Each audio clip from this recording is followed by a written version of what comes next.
Selamat bertemu kembali di dalam hadirat Tuhan. Di nama Tuhan kita akan mulai ibadah kita. Kita akan berdoa bersama-sama. Kita undang Tuhan supaya Tuhan hadir di tengah-tengah kita sekalian, agar apa yang Tuhan mau katakan, apa yang Tuhan janjikan, benar-benar saudara sebagai umat Tuhan yang dikasihi boleh menerima semua janji Tuhan. Mari saudara kita akan tundukkan kepala Bapa yang baik, kami mengucap syukur Tuhan. Pada hari ini, hari yang indah di mana Kau melihat umat-Mu sudah datang ke dalam rumah-Mu Tuhan. Hamba percaya bahwa Engkau sudah menyiapkan segala sesuatu untuk umat-Mu, apa yang mereka perlukan Tuhan. Karena hanya Engkau lah menjadi jawaban hidup kami, Engkau lah sandaran hidup kami. Engkau sudah mengajar kami untuk tidak bergantung kepada manusia, tetapi kami bergantung sepenuhnya kepada Tuhan. Karena Tuhanlah yang bisa menjaga hidup kami pribadi lepas pribadi.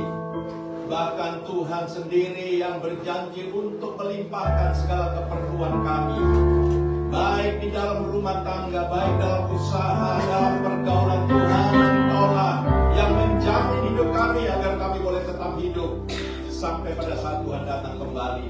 Pada pagi hari ini, hamba berdoa Tuhan, supaya para pelayan Tuhan yang ambil bagian dalam melayani Engkau, kami butuhkan urapan-Mu Tuhan. Mulai dari worship leader, backup singer, pemain musik, kolektan ajar, sound system, guru-guru sekolah minggu, pelayan-pelayan meja, Tuhan semuanya Tuhan urapi agar mereka menyadari bahwa mereka bukan melayani gereja, bukan melayani organisasi, bukan melayani pemimpin-pemimpin mereka, tetapi mereka sadar bahwa mereka melayani Tuhan yang hidup, yang berkuasa atas hidup mereka, sehingga mereka tidak sampai Tuhan dipengaruhi oleh situasi dan keadaan. Ketika mereka datang ke rumah-Mu Tuhan, mereka mempersiapkan hidup mereka untuk melayani Tuhan yang dahsyat, Tuhan yang berkuasa, Tuhan yang mempunyai langit dan bumi serta segala isinya, Tuhan yang memiliki hidup kami.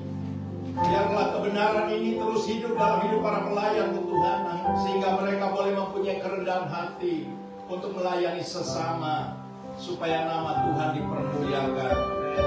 Demikian juga anak-anak sekolah minggu Tuhan, mari Tuhan kiranya mulai memelihara hidup mereka. Melalui guru-guru sekolah minggu, mereka diajar dari sejak kecil untuk mengenal Tuhan, hormat kepada kedua orang tua mereka, boleh melakukan setiap apa yang mereka dengar daripada guru-guru sekolah minggu yang akan mengajar mereka, sehingga di dalam mereka bertumbuh menjadi orang-orang dewasa. Dunia boleh melihat bahwa ada Tuhan hidup di dalam hidup anak-anak ini, sehingga nama-Mu dipermuliakan Tuhan. Kami mohon pengampunan atas segala pelanggaran yang mungkin kami lakukan, kami tidak sengaja di hari-hari hidup kami yang kami jalani Tuhan. Banyak sekali kekurangan, kelemahan, tetapi kami mau terus datang kepada Tuhan, agar Tuhan boleh membenarkan kami umat-Mu Tuhan di tempat ini, supaya kami boleh mendapatkan benar di hadapan Tuhan. Terima kasih Bapa, terima kasih. Hamba berdoa biarlah Allah Roh Kudus akan memimpin jalannya ibadah pada pagi hari ini, dari permulaan, pertengahan hingga pada akhirnya, agar setiap umat Tuhan yang ada di tempat ini, Tuhan, hamba percaya mereka tidak akan pulang dengan tangan kosong, tetapi mereka akan terima janji Tuhan, mereka akan terima berkat-berkat Tuhan sesuai dengan firman yang Kau ingin sampaikan kepada mereka semua. Terpujilah nama-Mu kekal sampai selama-lamanya. Segala kuasa-kuasa roh jahat yang masih bercokol di tempat ini, aku perintahkan Kau keluar di dalam nama Yesus. Kami mengundang Allah Roh Kudus untuk menguasai ruangan ini, bahkan menguasai jalannya ibadah, sehingga kami semua benar-benar boleh merasakan bahwa Tuhan hadir di tempat ini. Terpujilah nama-Mu kekal sampai selama-lamanya. Di dalam nama Tuhan Yesus kami sudah berdoa dan mengucap syukur. Dan setiap kita yang akan dilawat diberkati Tuhan, mari sama-sama katakan amin, amin, amin.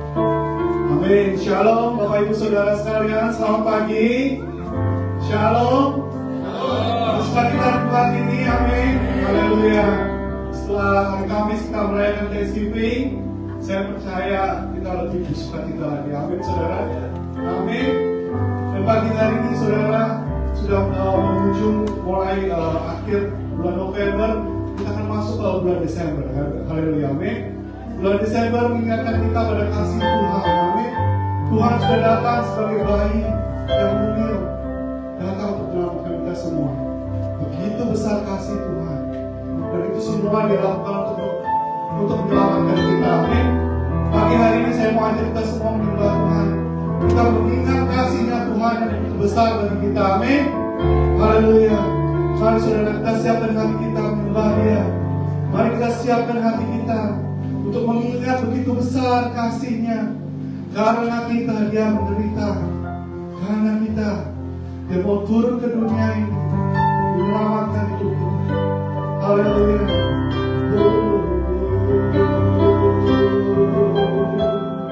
Aku serahkan cinta. Haleluya.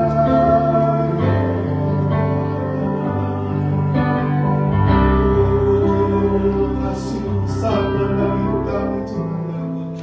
Kasih-Mu luar biasa Tuhan bagi hidup kami Tuhan.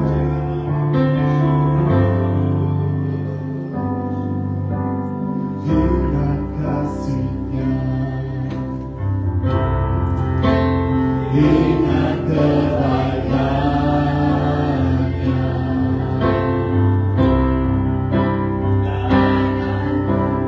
dan anugerah-Nya selama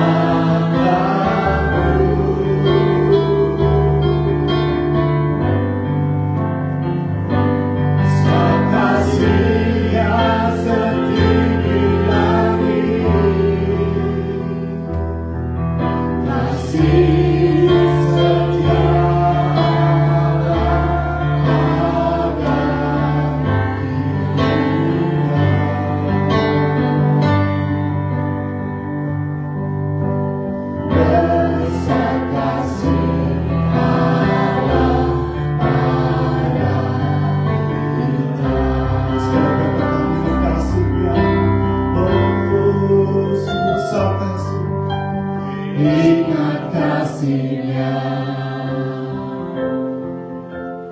ingat kebaikan-Nya,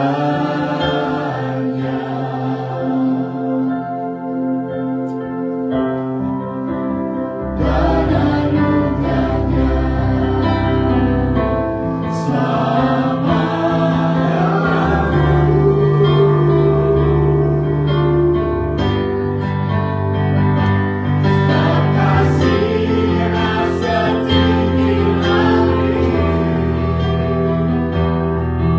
kasih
ingat kasih-Nya,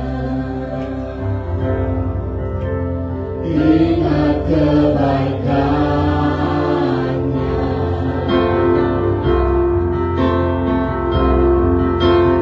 dan anugerah-Nya selamatkanku.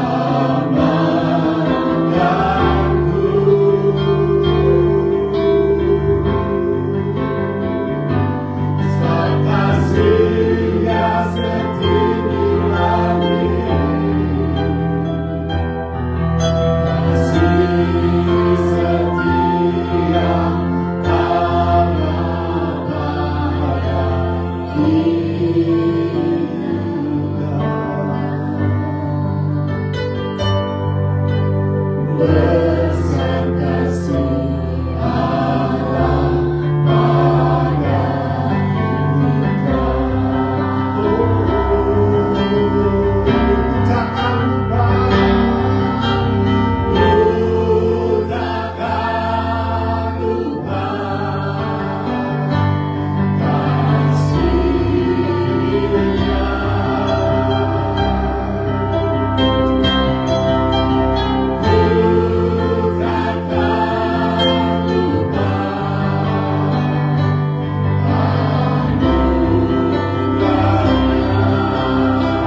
lagi?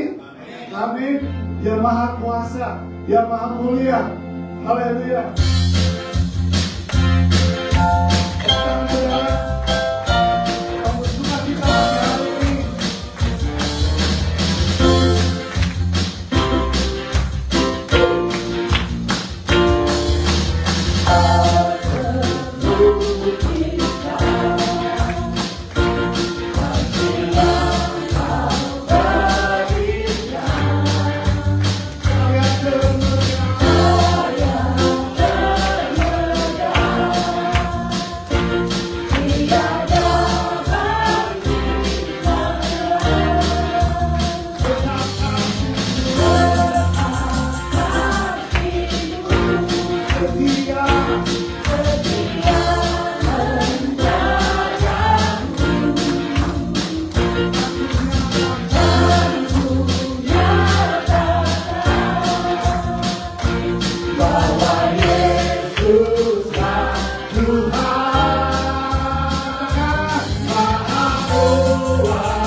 Amin, saudara. Saudara puji Tuhan lagi. Katakan kiri kanan saudara, Tuhan Maha Kuasa. Amin.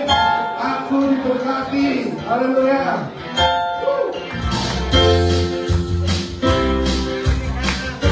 Kasih setia Tuhan nyatakan di kita.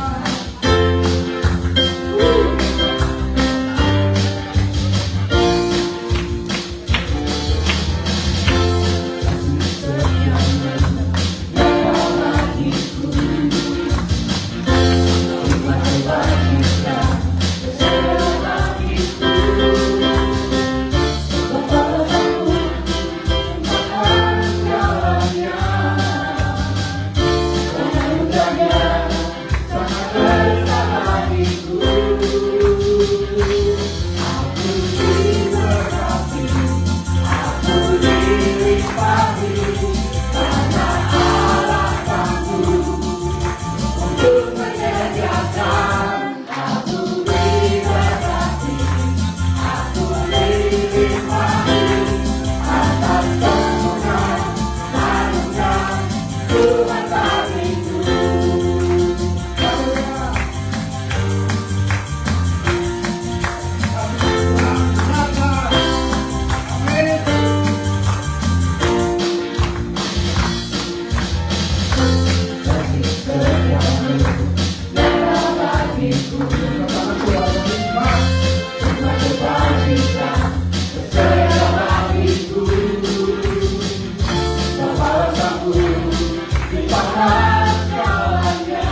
Saudara imani, saudara diberkati, saudara dipakai. Amin.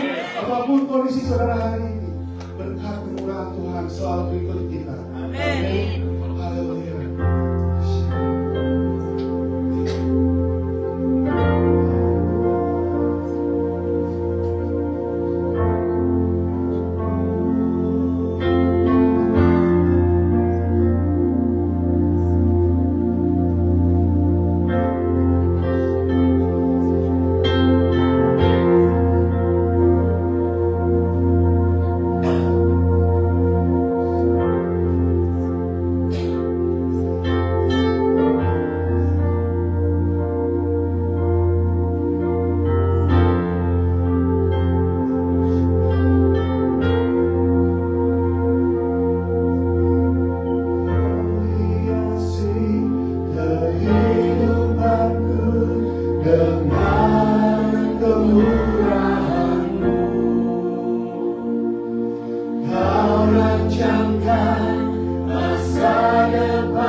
Engkau sangat baik, teramat baik bagiku. Engkau sangat baik, teramat baik bagiku. Engkau sangat baik, teramat baik. Engkau sangat baik, teramat baik bagiku.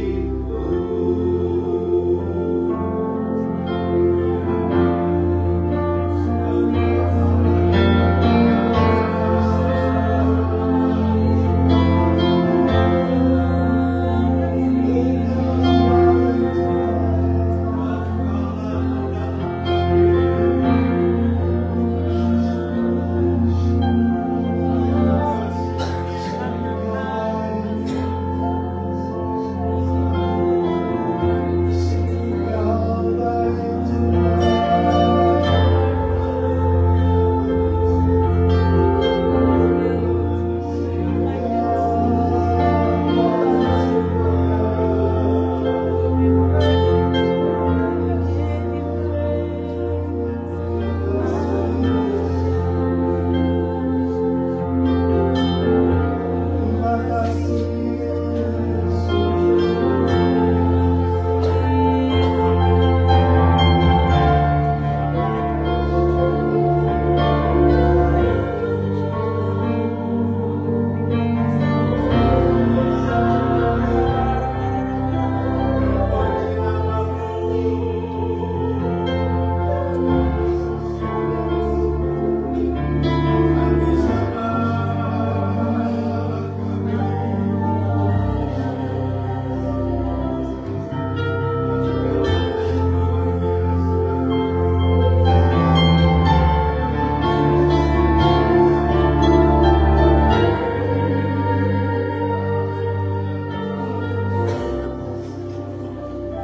Bapak terima kasih Tuhan. Kami boleh merasakan kasih-Mu pagi hari ini. Kami boleh merasakan anugerah-Mu Tuhan yang besar bagi kami. Kami boleh merasakan anugerah-Mu ada tempat ini. Terus Tuhan, Roh Kudus Kau bekerja Tuhan dengan umat-Mu Tuhan pagi hari ini. Terus Tuhan, mengalir Tuhan, jamah setiap hati. Pulihkan setiap hati Tuhan. Biarlah anugerah-Mu Tuhan melimpah atas hidup kami. Biar kasih-Mu melimpah atas hidup kami Tuhan. Kami mau terima dengan iman Tuhan. Pagi hari ini Tuhan, kasih-Mu, kuasa-Mu, mujizat-Mu nyata dalam hidup kami. Terima kasih Yesus, terima kasih Yesus. Haleluya, haleluya. Mari setiap kita yang percaya kita sudah menerima berkat anugerah kemurahan Tuhan. Mari kita sama-sama katakan amin, amin, amin, amin. Silakan duduk dalam hadirat Tuhan. Haleluya.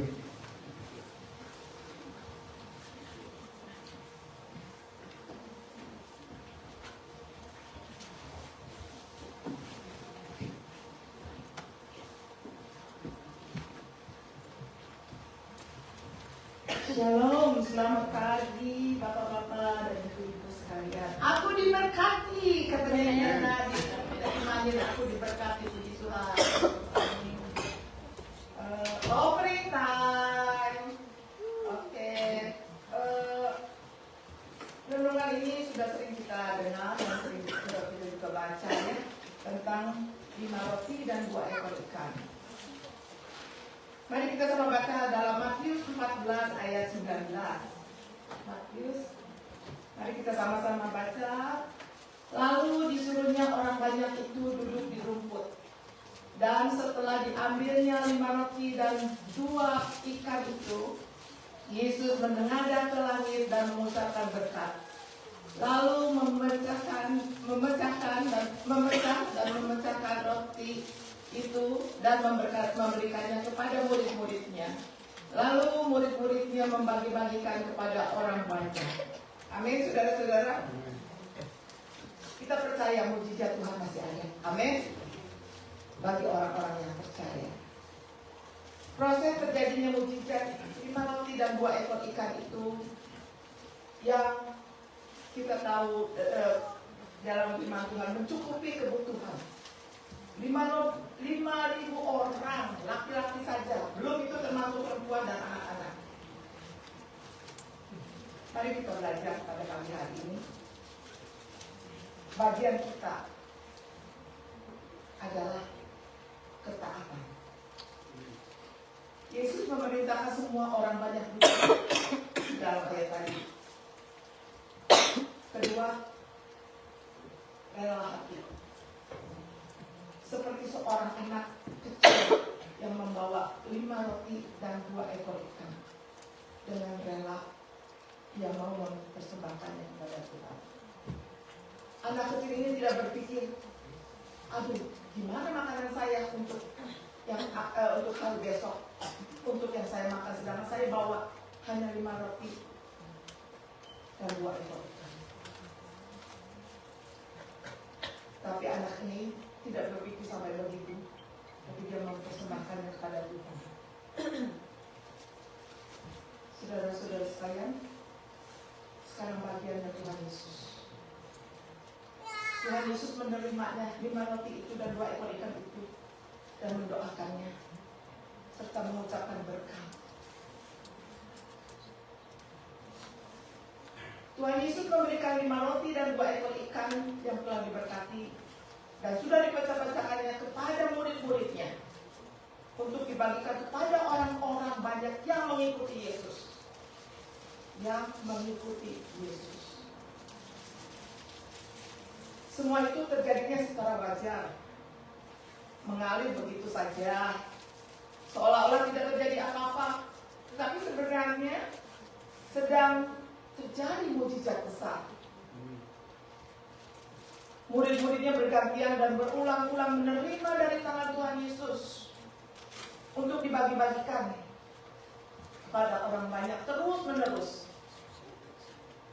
Seolah-olah tidak habis-habisnya, tidak berhenti membagikan roti dan ikan itu kepada orang banyak yang ada saat itu. Sampai orang banyak itu merasakan kenyang dan puas. Hingga mujizat itu berhenti. Pada saat itu sisanya ada berapa? 12 bakul yang dipegang oleh murid-muridnya. Mujizat apabila kita cermati sungguh luar biasa. Amin, saudara-saudara. Setiap hari rutin dan kita mungkin tidak merasakannya. Setiap bulan mungkin kita menerima pendapatan atau penghasilan, kalau dihitung itu mungkin tidak cukup atau mungkin pas-pasan. Tetapi begitu bulan berganti bulan, tahun berganti tahun, baru kita menyadari dan merasakan mujizat Tuhan itu sungguh ada. Kita menyadari bahwa perbuatan Tuhan dalam hidup kita itu ada dan nyata. Mujizat Tuhan juga tidak terjadi. Mujizat Tuhan itu juga terjadi luar biasa dalam kehidupan kita setiap detik, setiap menit, setiap jam, sehingga kita merasakan penyertaan dan pemeliharaan Tuhan. Amin, saudara-saudara. Apakah saudara merasakannya juga? Amin. Amin. Kita ada sekarang sampai saat ini, itu semua hanya kemurahan Tuhan. Belas kasihan Tuhan dan kasih karunia-Nya yang selalu menyertai kita dan kita rasakan. Amin, saudara-saudara. Tuhan Yesus memberkati. Mari kita angkat persembahan kita. Siapa yang belum mempunyai amplop bisa tanyakan pada Asya. Kita berdoa dan kita berdoa kepada Tuhan apa yang kita persembahkan pada hari ini. Kita seperti anak kecil itu membawa 2 roti dan 5 roti dan 2 ekor ikan.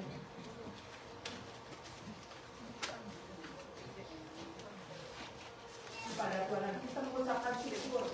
Kita yakini Tuhan berjanji dan Tuhan berbicara, jangan khawatir, serahkanlah segala khawatirmu kepada Tuhan. Terima kasih Tuhan, buat pagi hari ini kami membawa persembahan kami Tuhan. Biarlah persembahan yang kami bawa ini boleh menyenangkan hati-Mu Tuhan. Inilah yang kami punyai Tuhan. Biarlah apa yang kami berikan pada saat ini itu bisa menjadi berkat bagi yang lain Tuhan. Urapi kami Tuhan, berkati kami, keluarga kami Tuhan, pekerjaan kami, kesehatan kami Tuhan. Bagian kami Tuhan, kami percaya Tuhan, kami mau taat dan kami mau rela memberikannya kepadamu Tuhan Yesus. Karena kami tahu dan kami percaya mujizat Tuhan masih ada. Terima kasih Tuhan. Di dalam nama Yesus kami sudah berdoa dan mengucapkan syukur. Dan semua yang percaya dapat katakan amin. Amin. Amin. Sementara offering dijalankan, ada pengumuman seperti biasanya setiap hari Senin sampai hari Jumat ada doa pagi. Linknya bisa ditanyakan kepada Pak Yatu jam 8 pagi melalui Zoom, cuma 30 menit. Dan ada MA hari Selasa, hari Sabtu jam 8 hari Jumat dan hari Selasa jam 8 di tempat ini. Hari Sabtunya ada doa pagi di tempat ini jam 10, dan saya anjurkan kepada saudara-saudara datang untuk doa 1 jam saja. Kita bersamaan, kita berdoa, mendoakan satu dengan yang lain. Amin saudara-saudara. Dan juga hari Minggunya kita kembali berbakti di tempat ini bersama-sama. Ada satu pengumuman. Kita semua tahu bahwa kita kehilangan saudara kekasih kita telah dipanggil Tuhan, yaitu Ibu Anneke, Ibu Nona, yang nanti malam sore hari ini ada viewing dari jam 4 sampai viewingnya jam 4, servisnya jam 5 sampai jam 7 di Angelo Funeral Home 64-18 Plastic Avenue, Maspec, New York 11378. Kalau ada yang lebih jelas lagi bisa hubungi Ibu Tirsa Apayani untuk lebih jelas lagi alamatnya. Dan untuk besok penguburan juga bisa nanti ditanyakan kepada mereka lebih jelas lagi. Dan saya mohon bahwa kita mau support, terutama Joy merasa kehilangan ibunya, jadi sudah bisa hadir sama-sama di funeral. Viewing-nya mulai jam 4 dan servisnya itu jam 5 sampai jam 7. Terima kasih, Tuhan Yesus memberkati. Saya persilakan pada hambanya untuk membawakan firman Tuhan.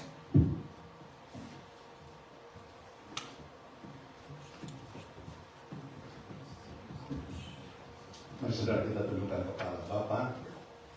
Tiba saatnya sekarang Kau akan berbicara kepada kami, urapi kami, buatlah kami mendengar dan mengerti, sehingga apa yang Kau katakan Tuhan boleh menjadi satu kebenaran yang terus hidup di dalam hidup jemaat-Mu di sisi tempat ini, agar mereka semua boleh menerima janji-Mu Tuhan untuk menjalani hidup sampai pada saat kedatangan kembali. Urapi hamba-Mu, apa yang Kau ingin sampaikan, biar kebenaran ini benar-benar boleh menjadi satu kebenaran yang akan memerdekakan hidup kami. Di dalam nama Tuhan Yesus kami sudah berdoa dan mengucap syukur.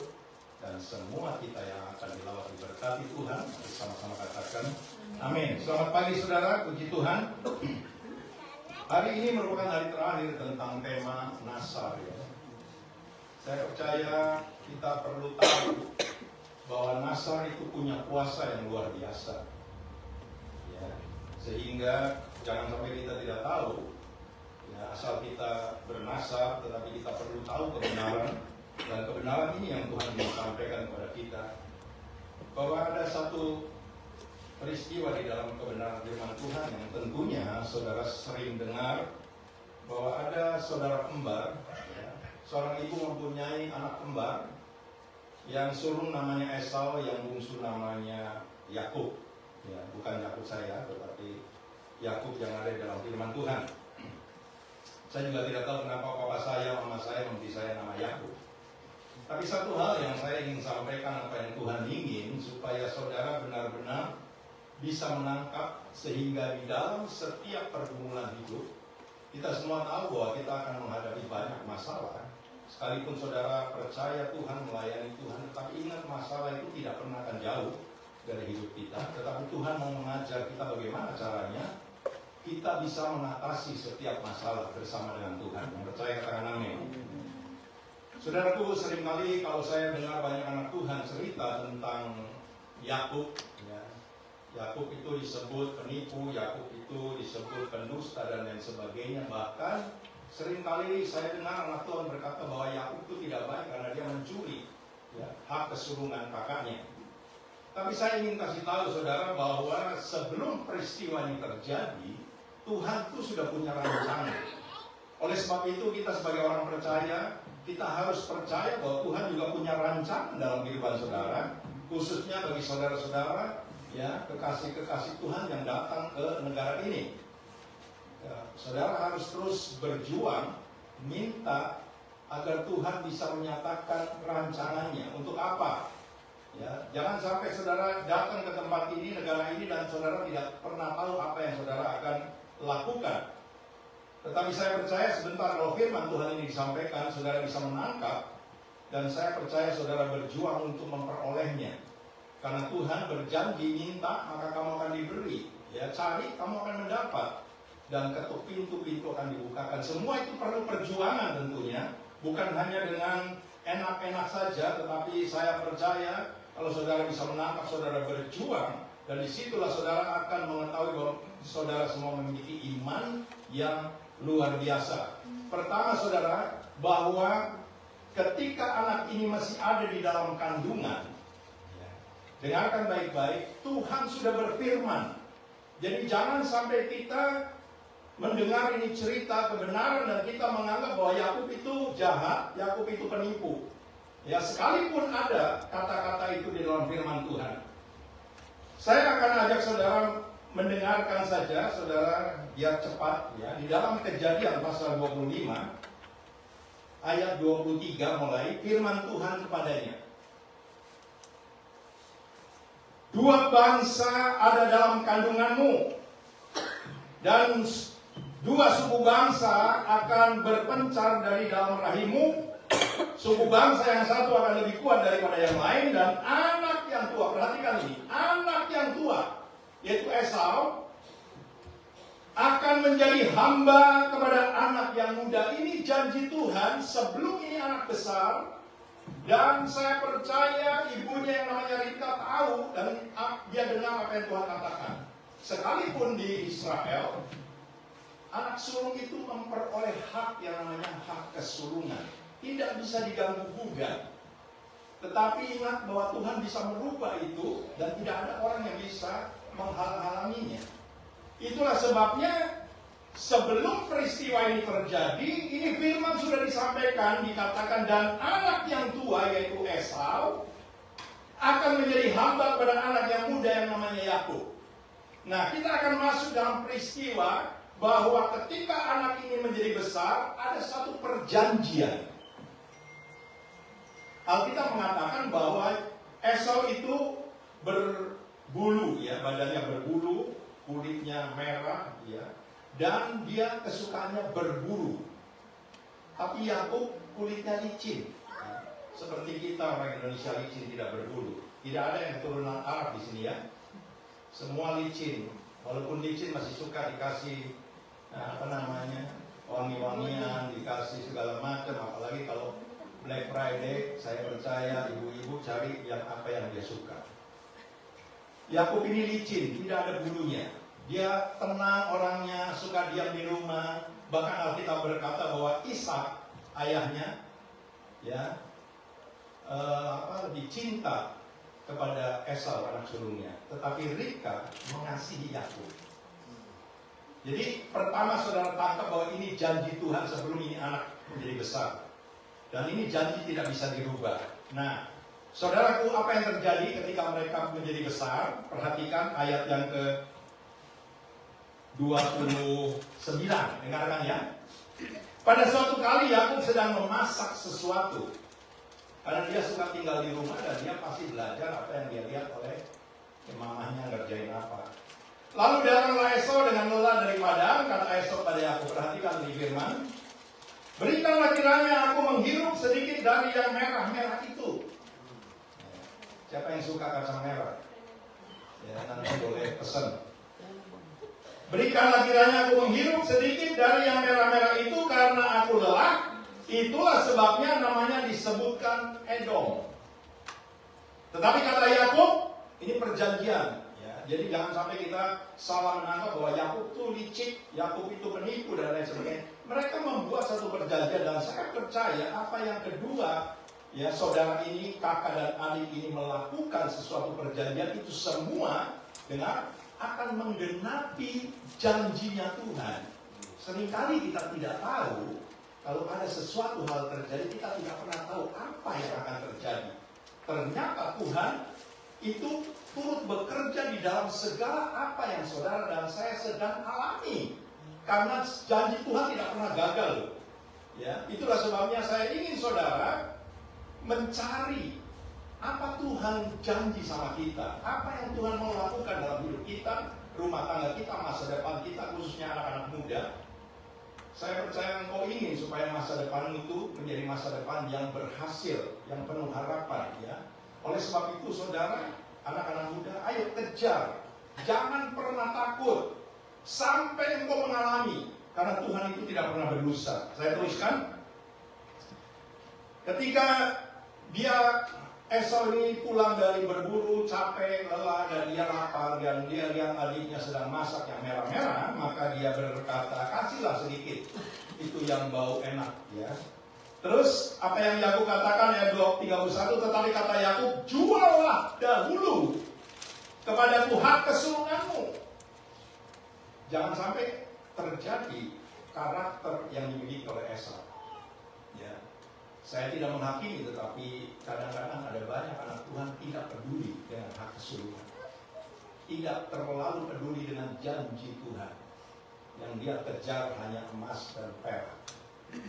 Yang dia kejar adalah harta dunia. Tetapi saudaraku, ingat bahwa Tuhan itu mengetahui apa kebutuhan kita. Jadi Yakub berkata, saya bisa kasih apa yang kamu mau, tapi janji dulu dong, ya, bahwa engkau mau jual hak kesulunganmu. Perhatikan ini jawaban Esau. Ayat 32, saut Esau, sebentar lagi aku akan mati. Kita semua memang pasti akan mati. Ya. Apakah gunanya bagiku hak kesulungan itu? Kata Yakub, bersumpahlah, bukan hanya janji, dimeteraikan dengan sumpah. Dengan kata lain, kalau sudah dimeteraikan sumpah tidak bisa dicabut loh. Ya. Sebentar lagi aku akan mati, apakah gunanya bagiku hak kesulungan itu? Kata Yakub, bersumpahlah dahulu kepadaku, maka bersumpahlah ia, yaitu Esau kepada Yakub, dan dijualnya lah hak kesulungannya kepadanya. Lalu Yakub memberikan roti dan masakan kacang merah itu pada Esau. Ia makan dan minum, lalu berdiri dan pergi. Demikianlah Esau memandang ringan hak kesulungan itu. Tangkap baik-baik. Saya yakin dan percaya saudara yang hari di tempat ini, engkau menerima janji Tuhan. Bahwa Tuhan ingin memberkati hidupmu. Engkau tahu apa yang firman Tuhan katakan dalam Matius 6:33. Carilah dahulu kerajaan Allah dan kebenarannya, maka semuanya akan ditambahkan kepadamu. Itu janji Tuhan. Kalau saudara belum terima itu, saudara jangan diam, jangan menyerah, jangan berkata, sudah saya terimalah. Terserah Tuhan. Seringkali saya dengar begitu, terserah Tuhan. Kata terserah, dia tidak ngapa-ngapain. Tapi Tuhan mau saudara harus berjuang untuk memperoleh janji yang Tuhan katakan. Nah, saudaraku, ini perjanjian sudah terjadi. Dan ini sudah diikat dengan sumpah. Oleh sebab itu, ini terus berjalan. Esau tidak pernah tahu bahwa itu waktu terus berjalan sampai tiba saatnya berkat kesulungan ini dilepaskan oleh ayahnya. Saya akan ajak saudara untuk melihat di dalam Kejadian 27. Saya akan baca mulai ayat 5. Dengarkan baik-baik. Seorang ibu yang mengasihi anaknya yang bungsu, ya, dia dengarkan apa yang terus terjadi di dalam rumah. Alkitab berkata di dalam Kejadian 27 ayat 5, tetapi Ribka mendengarkan ketika Ishak berkata kepada Esau anaknya, setelah Esau pergi ke padang memburu seekor binatang untuk dibawanya kepada ayahnya. Berkatalah Ribka kepada Yakub anaknya, telah kudengar ayahmu berkata kepada Esau kakakmu, bawalah bagiku seekor binatang buruan, dan olahlah bagiku makanan yang enak supaya aku makan dan supaya aku memberkati engkau di hadapan Tuhan sebelum aku mati. Maka sekarang anakku, ini pesan Ishak kepada Esau, maka sekarang anakku, dengarkanlah perkataanku seperti yang kuperintahkan kepadamu.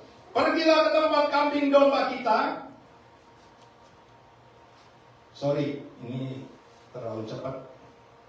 Ya, apa yang Ishak inginkan dari Esau, dia lakukan itu, dia berburu keluar. Tetapi Ribka mendengar apa yang Ishak katakan kepada Esau. Maka sekarang anakku dengarkanlah, ini perkataan Ribka kepada Yakub, maka sekarang anakku dengarkanlah perkataanku seperti yang kuperintahkan kepadamu. Pergilah, ketika Esau pergi, Ribka menyuruh Yakub untuk ke kandang kambing dombanya. Pergilah ke tempat kambing domba kita, ambillah dari sana 2 anak kambing yang baik, maka aku akan mengolahnya menjadi makanan yang enak bagi ayahmu. Jadi mamahnya Yakub ini Ribka, karena dia mendengar dan dia ingin sekali bahwa hak kesulungan itu jatuh kepada anak bungsunya. Ya tentunya bukan kebenaran, ya, atau ya mungkin banyak orang bilang itu kebenaran terjadi. Tidak. Ini semua janji Tuhan harus digenapi. Dan dengan caranya Tuhan, terkadang manusia tidak bisa terima. Kenapa?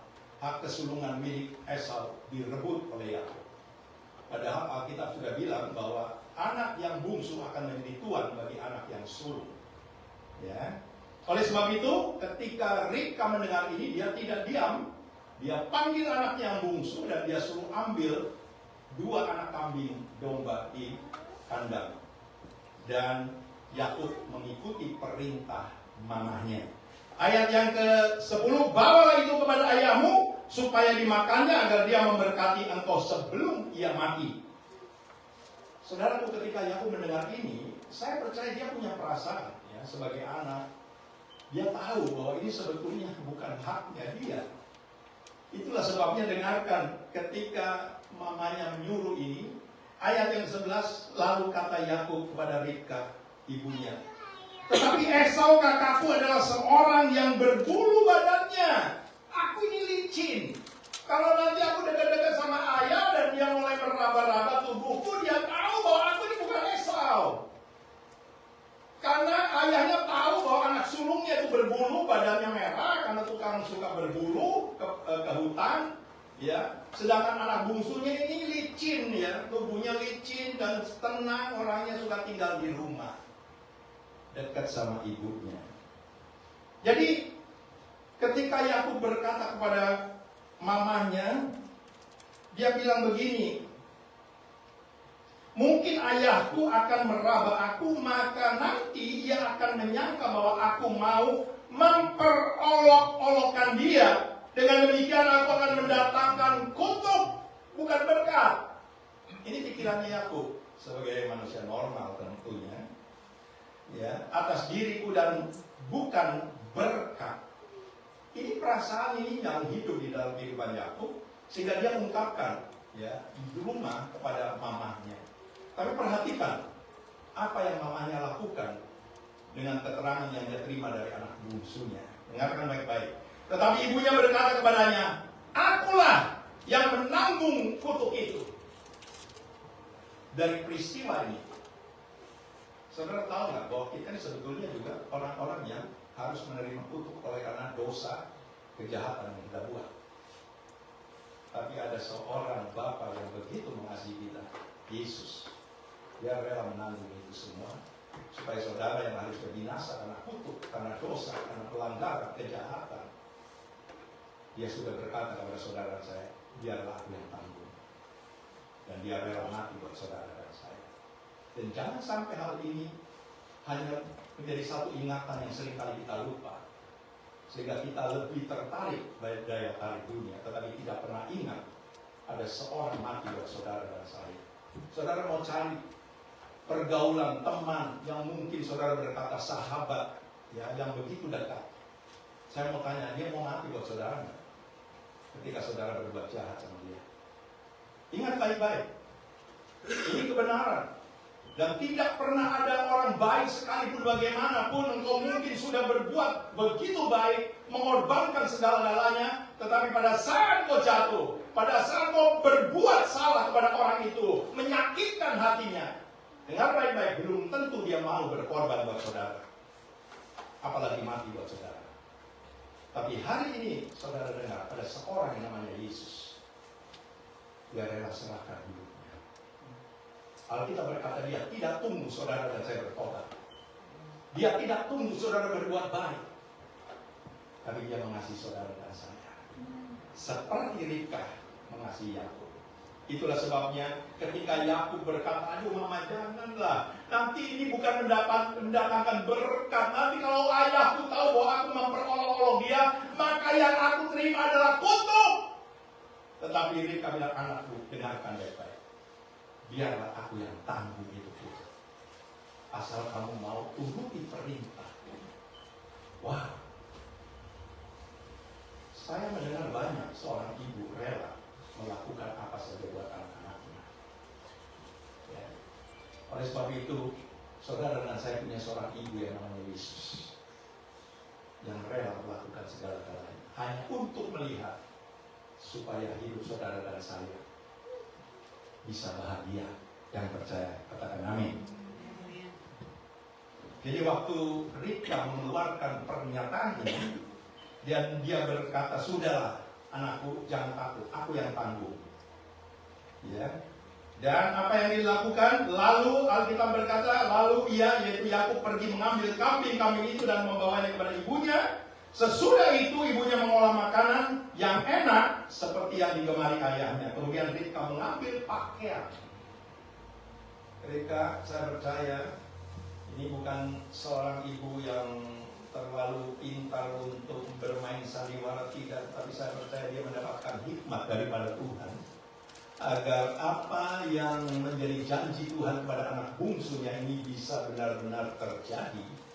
Itulah sebabnya ketika semuanya selesai dan Yakub mau menyerahkan makanan yang digemari oleh ayahnya, oleh karena dimasak oleh ibunya, maka Alkitab berkata kemudian Ribka mengambil pakaian yang indah kepunyaan Esau, anak sulungnya, pakaian yang disimpannya di rumah, lalu disuruhnya dikenakan oleh Yakub anak bungsunya, dan kulit anak kambing.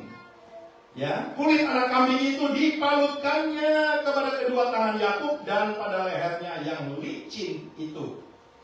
Lalu ia memberikan makanan yang enak dan roti yang telah diolahnya oleh itu kepada Yakub anaknya. Demikianlah Yakub masuk ke tempat ayahnya serta berkata, Bapak, salutnya, ya anakku, siapakah engkau? Kata Yakub kepada ayahnya. Ini yang menjadi satu pegangan banyak orang percaya bahwa Yakub adalah penipu. Karena waktu ditanya ayahnya, apakah engkau Esau? Ya, dengar baik-baik. Ya anakku, siapakah engkau? Kata Yakub kepada ayahnya, akulah Esau, anak sulungmu. Saya ingatkan kembali bahwa ini semua adalah rancangannya Tuhan, yang Tuhan izinkan terjadi. Seringkali kita tidak bisa terima dengan akal pikiran kita yang sehat. Kenapa Tuhan izinkan hal ini terjadi? Ya. Tapi siapa sih yang mau lawan Tuhan? Kalau Tuhan izinkan sesuatu yang manusia bilang ini nggak benar, tetapi bisa nyata tuh, ini nggak masuk akal. Tetapi jadi itu. Itulah sebabnya firman Tuhan berkata, kalau Tuhan ada di pihak saudara, siapa yang melawan kita? Siapa? Orang yang punya bintang 5, bintang 4 tidak bisa. Ya, caranya Tuhan itu begitu hebat, luar biasa, membuat orang tercengang-cengang. Itulah sebabnya saya berani berkata, saudara ini sebagai orang yang berbahagia, bangga, saudara punya Tuhan. Sekalipun saudara tidak pernah lihat dia kayak apa, tapi saudara harus berjuang untuk merasakan bahwa dia adalah Allah yang tidak pernah berdusta. Dia bisa buat hidupmu. Mungkin kata orang tidak mungkin, tapi kita pegang janji Tuhan. Bagi Tuhan tidak ada yang mustahil. Itu yang saudara harus kejar. Ya. Saya terus berdoa supaya saudara yang datang ke negara ini, jangan lupa apa yang engkau sudah doakan ketika engkau masih ada di tanah air. Jangan sampai saudara ada di sini, saudara diam-diam, ya, terus saudara ditanya orang, terserahlah, ya, terserah Tuhan. Jangan sampai kita berkata terserah Tuhan, tapi Tuhan melihat saudara tidak berbuat apa-apa. Kalau Yakub juga bilang, tetap meneguhkan pikirannya, mama ini salah, mama ini juga membohongi ayah, ya, mama sudah melakukan sesuatu yang tidak baik. Apakah berkat ini akan turun kepada Yakub? Tidak. Tetapi semua itu adalah rancangannya Tuhan, sehingga tidak ada sesuatu yang menolak itu semua. Sehingga semua itu terjadi dan selesai. Ya. Jadi saudaraku, ketika hal ini terjadi, walaupun Ishak sebetulnya punya juga perasaan ragu, dan dia berkata, kalau suaranya Yakub, ya, bapaknya itu tidak bisa dibohongi, ya, tapi kalau pegang tubuhnya, tangan apanya, itu badannya Esau, masih ragu. Nah, tetapi karena rencana Tuhan tidak pernah mungkin gagal, sehingga akhirnya ketika dia berbincang-bincang dan Yakub terus apa yang ditanya yakin dengan seyakin-yakinnya, karena sudah diperintahkan oleh mamanya, pokoknya ikuti saja nak, apa yang mama katakan. Kalau ada apa-apa, mama yang tangguh. Dan akhirnya terjadi, saudara. Ketika Ishak selesai memberkati Yakub, itu berkat tidak bisa dicabut. Berkat kesulungan jatuh ke dalam kehidupan Yakub. Dan setelah dia pergi, maka datanglah anak sulungnya, membawa buruannya, dan memasak dan menyerahkan kepada bapaknya. Kalau saudara nanti baca di rumah, saya percaya ketika saudara renungkan ini, kita juga bisa menangis, ya. Ketika Esau berkata, Bapak ini anakmu Esau yang sulung. Kaget Ishak, siapa itu yang telah merampas hak kesulungan yang harusnya engkau dapatkan dari aku, tetapi sudah ada orang yang menerima itu hak kesulungan dan itu tidak bisa dicabut lagi. Nanti kalau saudara baca teruskan, itu Esau meraung-raung, Bapak, hanya inikah berkat yang ada padamu? Tidak adakah berkat yang lain buat aku? Ishak bilang tidak, hanya satu itu hak kesulungan. Dia meraung dan lain sebagainya. Dari raungan Esau timbul satu yang namanya emosi ingin membunuh adiknya. Wow, ini beban yang Yakub tanggung, ya. Dia dapat hak berkat kesulungan, tetapi ada beban yang dia harus pikul. Ada ancaman dari kakak kandungnya. Tunggu saatnya. Ayahku sebentar lagi, tidak lama lagi ayahku pasti mati. Dan Alkitab berkata, Esau sudah berjanji ketika ayahnya meninggal, dia akan membalaskan dendamnya kepada Yakub. Dan mamanya tahu apa yang anak sulungnya ini berkata. Itulah sebabnya ibunya berkata kepada Yakub, anak bungsunya, nah, persiapkan semua, kamu pergi ke padang Aram, kamu tinggal di saudaraku, ya, yaitu Laban, anak Betuel. Dan tinggallah di sana sampai nanti mama kasih tahu kalau kakakmu punya amarah sudah menurun dan lupa kepada kamu apa yang kamu sudah lakukan. Ini beban dia tanggung terus. Sehingga di dalam kehidupan Yakub saya percaya walaupun dia menerima ini berkat keseluruhan, tetapi itu masih terus yang menghinggapi hidupnya, bahwa dia itu rasanya ada sesuatu yang tidak beres. Tapi bagaimanapun dia harus lakukan itu. Dan Alkitab berkata ketika Yakub pergi setelah ibunya menyuruh kepada Aram untuk tinggal di sana di rumah Laban, di tengah jalan, perhatikan baik-baik, nanti saudara baca ya. Di tengah jalan dia tidur dan dia diberi mimpi oleh Tuhan. Dan ketika dia mimpi, dia lihat ada tangga dari bumi sampai ke surga, malaikat naik turun ke sana, dan Tuhan berdiri di sebelah kanan. Dan firman Tuhan berkata, ketika Yakub bermimpi, janji Tuhan dia dengar. Ketika Tuhan berjanji kepada Yakub, aku akan menyertai kamu, aku akan mendampingimu, melindungi kamu, memberkati kamu, sampai kamu menjadi satu bangsa yang besar, dan engkau akan menjadi berkat bagi bangsa-bangsa lain. Ini janji Tuhan. Itulah sebabnya ketika Yakub menerima ini janji Tuhan, berkat keseluruhan, saya percaya dia tidak terus berjingkrak-jingkrak dan lain sebagainya, tapi dia terus merenungkan ini. Tetapi ketika dia mendengar janji Tuhan dalam mimpinya, dia terus melakukan apa yang Tuhan perintahkan, dan dia terus mengikuti perintah mamanya, sehingga saudaraku ketika dia sampai kepada Aram, dia akhirnya tinggal di rumah Laban. Dan ini janji terus hidup di dalam hidup Yakub. Oleh sebab itu saudaraku, pada pagi hari ini, kenapa saya sampaikan bahwa Nasar itu punya kuasa yang luar biasa. Itulah sebabnya saya berdoa supaya saudara bisa nangkap apa sih sebetulnya artinya Nasar. Dengar baik-baik. Nasar adalah cara Tuhan mengajar kita untuk mengingatkan. Dengar, Nasar adalah cara Tuhan memberikan kepada umatnya, itu saudara dan saya juga kepada Yakub, untuk mengingatkan apa yang Tuhan sudah janjikan. Beberapa minggu yang lalu saudara sudah mendengar bagaimana Hana bernasar, maka Tuhan ingat nasarnya Hana, dan Tuhan membuka kandungannya Hana.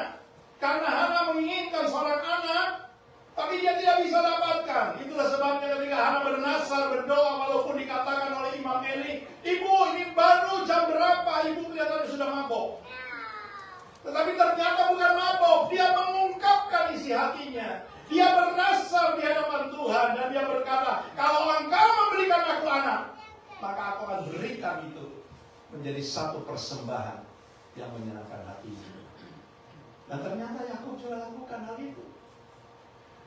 Ya, ketika Yakub terus berjalan dan berjalan, ternyata saya dapatkan ada 5 alasan. Dengar baik-baik. Ada 5 alasan Yakub menaikkan nasarnya kepada Tuhan. Padahal dia mendengar janji Tuhan. Yang pertama, ia mendapat berkat kesulungan oleh karena telah terjadi suatu perjanjian antara Esau dan Yakub. Dia pegang ini, sekalipun dia dengar banyak orang mungkin mengatakan kamu itu penipu, ya pembohong dan lain sebagainya. Kalau saudara mau lebih dalam lagi, saudara boleh catat, saudara ulang baca dalam Kejadian pasal 25 ayat 29 sampai 34. Dan saudara sambung Kejadian 27 ayat 21 sampai 40, bagaimana kisah ini sampai terjadi. Dan ketika saya renungkan, luar biasa, Tuhan yang kita datangi, yang kita sembah siang dan malam adalah Allah yang luar biasa. Ya, dan saya percaya saudara kalau melihat, saudara bisa duduk di tempat ini satu janji Tuhan. Ya, bagaimana perjuangan dan lain sebagainya, air mata, pengorbanan, tapi ternyata Tuhan itu Allah yang peduli. Ya, dia bukan Allah yang suka bermain sandiwara, tetapi dia selalu memperhatikan kehidupan umatnya yang sungguh-sungguh. Kalau umatnya berani menyerahkan segala-galanya, bahkan nyawanya, Tuhan berkata apa? Barang siapa yang rela menyerahkan nyawanya karena namaku, dia akan mendapatkannya kembali. Barang siapa yang mau menyelamatkan nyawanya, dia akan kehilangan nyawanya. Saudaraku pegang ini, dan saudara mulai cari, supaya ketika saudara mengalami persoalan, ingat, kita dalam menjalani hidup tidak pernah jauh dari masalah. Bukan berarti saya menghakimi saudara buat masalah. Kadang-kadang saudara tidak buat masalah, masalah itu datang. Tapi seringkali kita tidak tahu bahwa Tuhan izinkan masalah itu datang supaya Tuhan ingin dipermuliakan di dalam setiap masalah yang saudara dan saya alami. Oleh sebab itu saudaraku, jadi 5 hal yang membuat Yakub benar-benar menaikkan nasabnya kepada Tuhan. Pertama yaitu karena dia mendapat berkat kesulungan oleh karena telah terjadi suatu perjanjian antara Esau dan Yakub. Yang kedua, ini beban yang dia tanggung karena firman Tuhan berkata, dia datang dengan tipu daya. Ini kata ayahnya kepada anak sulungnya Esau. Dia datang dengan tipu daya dan telah merampas berkat yang untukmu itu. Dan Esau menjawab kepada ayahnya, kata Esau, bukankah tepat namanya Yakub? Karena ia telah 2 kali menipu aku. Hak kesulunganku telah dirampasnya, dan sekarang dirampasnya pula berkat yang untukku. Itu yang kedua. Alasan yang ketiga ialah dia mendapat ancaman. Ini terus dibawa sehingga saya percaya dia dicengkeram oleh ketakutan karena mamanya sudah kasih tahu sama Yakub bahwa kakakmu sudah bernasab akan membunuh kamu oleh karena kamu sudah merampas hak kesulungannya. Itu yang ketiga. Yang keempat, akhirnya Yakub lari kepada saudara ibunya yaitu Laban. Saudara bisa baca di dalam Kejadian 28 ayat 1-5. Dan setelah itu ketika Yakub bermimpi, dan disitulah ya, saya akan akhiri ini. Kita akan baca dalam Kejadian 28. Perhatikan baik-baik. Kenapa sampai Yakub mempunyai alasan untuk menaikkan ini nasab di hadapan Tuhan? Padahal Tuhan sudah berjanji bahwa dia akan menyertai Yakub, memberkati, bahkan membuat keturunannya menjadi debu ya tanah, menjadi bintang-bintang di langit. Tidak pernah bisa terhitung banyaknya. Kejadian 28, perhatikan ini, saya akan baca ayat 10-22 sebagai ayat terakhir, dan di sini nanti ada kalimat kebenaran yang mengungkap kenapa sampai Yakub menaikkan nasab di hadapan Tuhan. Dengar baik-baik. Maka Yakub berangkat dari Berseba dan pergi ke Haran. Ia sampai di suatu tempat dan berbangun di situ. Karena matahari telah terbenam, dia mengambil sebuah batu yang terletak di tempat itu dan dipakainya sebagai alas kepala. Lalu ia membalikannya dirinya di tempat itu, maka bermimpilah ia. Di bumi ada didirikan sebuah tangga yang ujungnya sampai di langit, dan tampaklah malaikat-malaikat Allah turun naik di atas tangga itu. Berdirilah Tuhan di sampingnya dan berfirman, perhatikan ini firman yang Tuhan sampaikan kepada Yakub di dalam mimpinya. Dengar baik-baik. Akulah Tuhan, Allah Abraham nenekmu dan Allah Ishak. Tanah tempat engkau berbaring ini akan kuberikan kepadamu dan kepada keturunanmu. 14. Keturunanmu akan menjadi seperti debu tanah banyaknya, dan engkau akan mengembang ke sebelah timur, barat, utara, dan selatan. Dan olehmu serta keturunanmu semua kaum di muka bumi akan mendapat berkat. Waduh. Saya berdoa supaya saudara semua bisa menjadi berkat bagi banyak orang. Supaya apa? Bukan hanya saudara bahagia diberkati, tetapi nama Tuhan dipermuliakan. Dan kalau saudara merindu, saudara berjuang. Dan dalam doamu bilang, Tuhan pakailah hidup saya. Saya tidak hanya bahagia atau bersyukur kepada Tuhan karena Engkau memberkati hidupku, rumah tanggaku, dan semua apa yang kukerjakan. Tetapi kalau aku tidak bisa menjadi berkat sehingga namamu dipermuliakan karena ada sesuatu yang kurang. Dan saya percaya Tuhan inginkan agar gerejanya di hari-hari terakhir ini benar-benar boleh bersinar, menjadi garam, sehingga nama Tuhan dipermuliakan. Bukan kita bangga, kita hanya bilang kepada orang, aku diberkati Tuhan, aku buat ini berhasil, aku buat itu berhasil. Tetapi ketika ada orang yang butuh pertolongan, saudara-saudara pura-pura tidak tahu.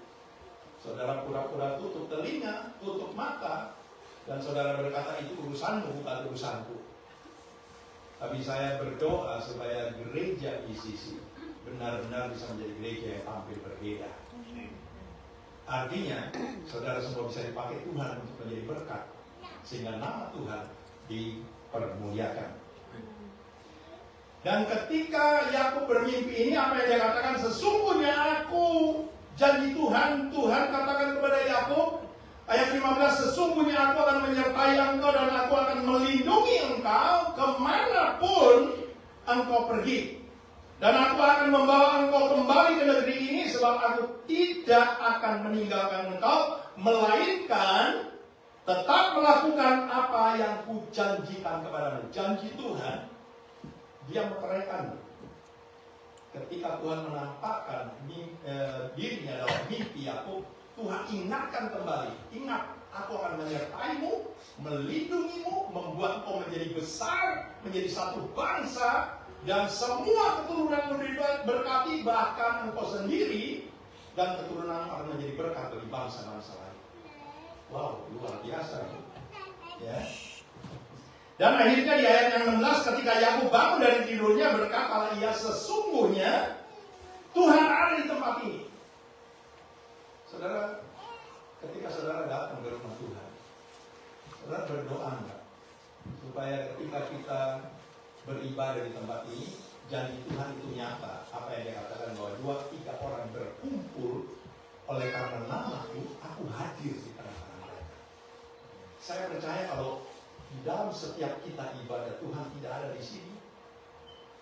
Nanti kalau jujur aja, karena saya dulu ngalamin, pulang dari ibadah, kalau ditanya orang apa firmannya, apa biasa, itu lagi.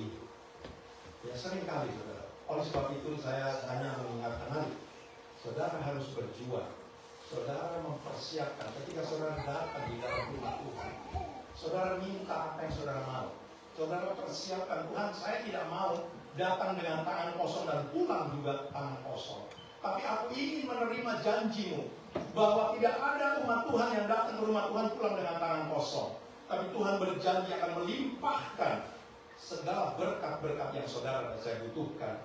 Oleh sebab itu kita harus kerja, kita harus berjuang.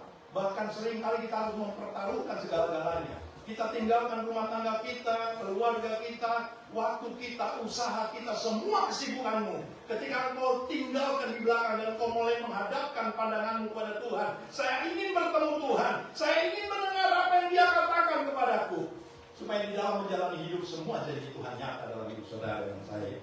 Puji nama Tuhan. Dan ketika Yakub tahu bahwa di tempat ini luar biasa hebatnya, karena Tuhan ada di sini. Itulah sebabnya ketika ia bangun, keesokan harinya pagi-pagi Yakub mengambil batu yang dipakainya sebagai alas kepala dan mendirikan itu menjadi tugu dan menuang minyak ke atasnya. Dan ia menamai tempat itu Betel. Saudara tahu semua yang namanya Betel ya? Betel adalah rumah Tuhan. Dan kalau kita tahu Betel itu adalah rumah Tuhan, Tuhan pasti ada di situ. Amin. Dan setelah Yakub meminyaki itu batu dan dia menamai itu tempat Betel, dia menamai tempat itu Betel, dahulu nama kota itu Luz. Ayat 20, setelah itu bernasarlah Yakub. Jika, padahal dia sudah dengar, tapi dia menerangkan kembali dengan nasar. Dia mau meyakinkan, mengingatkan Tuhan bahwa Kau sudah berjanji loh Tuhan kepada saya. Itulah sebabnya Yakub memeteraikan dengan satu nasar. Di ayat yang ke-20 berkata, lalu bernasarlah Yakub, jika Allah akan menyertai dan akan melindungi aku di jalan yang kutempuh ini, memberikan kepadaku roti untuk dimakan dan pakaian untuk dipakai, hingga aku selamat kembali ke rumah ayahku, maka Tuhan akan menjadi Allahku. Ayat 22, dan batu yang kudirikan sebagai tugu ini akan menjadi rumah Allah. Dari segala sesuatu yang engkau berikan kepadaku, akan selalu kupersembahkan 1/10. Dari apa yang Yakub terima daripada Tuhan? Ini satu nasar. Dia berjanji, kalau benar engkau menyertai aku sampai aku kembali ke rumah bapakku dengan selamat bersama istri anak-anakku, maka semua apa yang aku dapat dari Tuhan aku kembalikan 1/10 buat Tuhan. Dan hari ini dengar baik-baik. Ketika saya mendapat ini firman, saya akan tutup dengan satu nasar. Bukan untuk supaya saya dipuji orang atau sombong, tapi saya yakin hari ini ketika saya mendapat ini firman, saya sampaikan kepada saudara. Hari ini firman saya akan tutup. Saya akan buat nasar juga di depan saudara dan di hadapan Tuhan. Kalau sampai tahun depan, sampai akhir tahun depan, bahwa rumah Tuhan yang Tuhan berikan kepada jemaat BCC ini, saudara akan lihat dipenuhi oleh jiwa-jiwa. Saya tidak tahu dari mana. Saya berjanji semua apa yang Tuhan berikan kepada jemaat atau gereja ini akan saya persembahkan 1/10 untuk orang miskin. Yang percaya katakan amin. Dengar baik-baik. Saya berani bernasar dan saya percaya bahwa Tuhan mendengar nasar saya. Saya ulangi, kalau sampai tahun depan, bahkan akhir tahun 2024, kalau ini rumah Tuhan dipenuhi oleh jiwa-jiwa, saya tidak tahu dari mana, tetapi ada satu firman berkata, kalau engkau meninggikan namaku, maka aku akan menarik semua orang datang kepadaku. Dan saya begitu percaya bahwa jemaat BCC bisa menjadi jemaat yang tampil berbeda ketika engkau bisa mengundang Tuhan, mengingatkan janji Tuhan bahwa ini tempat akan dipenuhi oleh jiwa-jiwa yang saudara tidak pernah tahu. Kenapa sampai dia mau datang? Karena dia lihat ada Allah di dalam rumah Tuhan. Ada Yesus di dalam kehidupan jemaat BCC. Sehingga mereka mau datang. Bukan karena kau hebat. Bukan karena kau diberkati Tuhan. Ya, bukan karena usahamu berhasil. Apa yang kau minta diberi. Tetapi saya percaya mereka datang karena mereka lihat Tuhan di dalam hidup saudara dan saya. Yang percaya katakan amin. Mari kita kembali berdiri.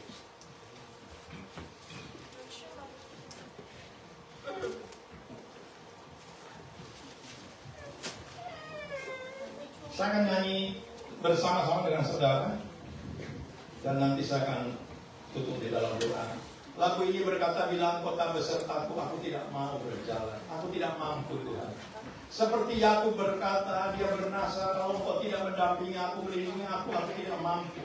Karena terlalu berat beban dari Yakub. Walaupun dia sudah menerima janji Tuhan. Tetapi dia minta supaya Tuhan menyertai, melindungi. Bahkan mengembalikan dia bisa ketemu dengan saudara-saudaranya, ke rumah ibu bapaknya. Haleluya. Sama-sama nyanyikan. Bila engkau tak besertaku,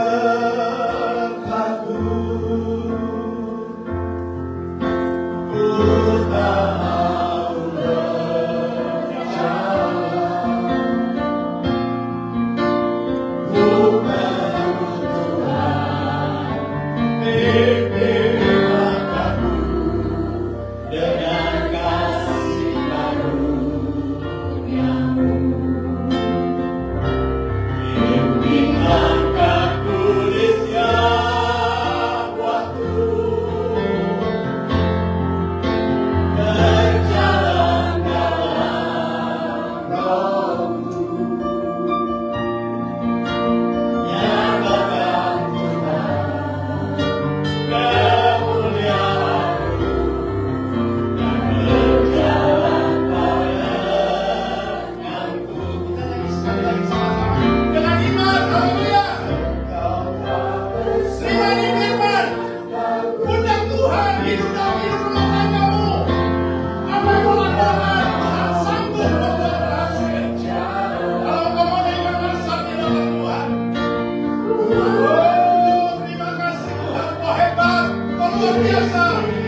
sampai ke dalam hati mereka, Tuhan. Bukankah Engkau yang memanggil mereka? Bukankah Engkau yang berjanji akan menuntun hidup mereka, menyertai hidup mereka? Nyatakan Tuhan kemuliaan-Mu dalam hidup umat-Mu di tempat ini, supaya nama-Mu Tuhan dipermuliakan. Bukan nama kami, bukan nama gereja, nama organisasi, bukan Tuhan. Kami punya kerinduan supaya nama-Mu Tuhan dipermuliakan, agar hidup umat-Mu benar-benar Kau sudah berjanji Kau pakai untuk menjadi berkat bagi banyak orang. Terima kasih Tuhan, terima kasih.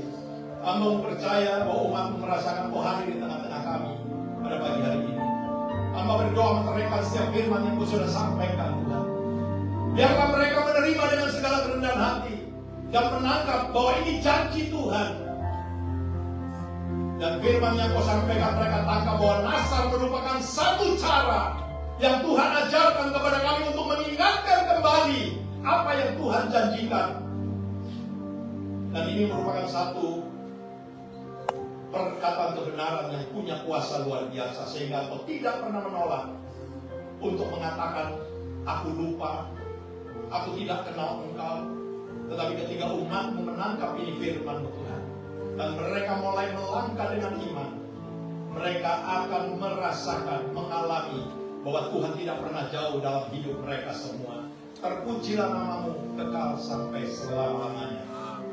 Saudaraku, jemaat BC yang dikasih Tuhan, angkatlah kedua tanganmu, pulanglah, terimalah berkat Allah Bapa kita di sorga, serta kasih sayang dari anaknya Yesus yang menjadi Tuhan dan Juru Selamat saudara dan saya, dan persekutuan bersama Allah Roh Kudus yang akan terus mengajar, membimbing, memberitahu, bahkan menyingkapkan setiap rahasia firman mulai pagi ini, besok, dan sampai Tuhan Yesus datang kembali. Dan Tuhan berjanji, Tuhan akan datang kembali untuk menjemput saudara dan saya. Dan Tuhan akan membawa kita untuk masuk ke dalam kerajaan yang mulia. Dan di sana pada akhirnya kita semua akan tinggal bersama-sama dengan Tuhan sampai selama-lamanya. Semua kita yang sudah dirawat diberkati Tuhan, mari sama-sama katakan amin, amin, amin. Tuhan memberkati kita semua. Bapak Ibu Saudara sekalian, sebelum kita bersekutu, ada satu pengumuman tadi yang mungkin belum sempat diumumkan. Jadi seharusnya hari ini kita mau dekor Natal setelah fellowship, tapi kita akan mundur karena kita ada acara sore nanti untuk funeral dari Ibu Annette. So kita akan dekor Natal di Desember 2, oke? Hari Sabtu setelah doa pagi, amin? Saudara mau untuk sama-sama kita bersuka cita dekor Natal supaya ada suasana Natal, suasana Tuhan di tempat ini. Amin. Haleluya. Oh, satu lagi kita akan sambut saudara-saudara kita yang baru pertama kali datang. Amin. Dari mana Ibu Bapak Ibu? Dari tadi. Teman siapa? Oke, kita sambut kedatangan saudara-saudara kita. Selamat datang di rumah Tuhan. Amin. Selamat bersekutu Bapak Ibu Saudara. Tuhan memberkati.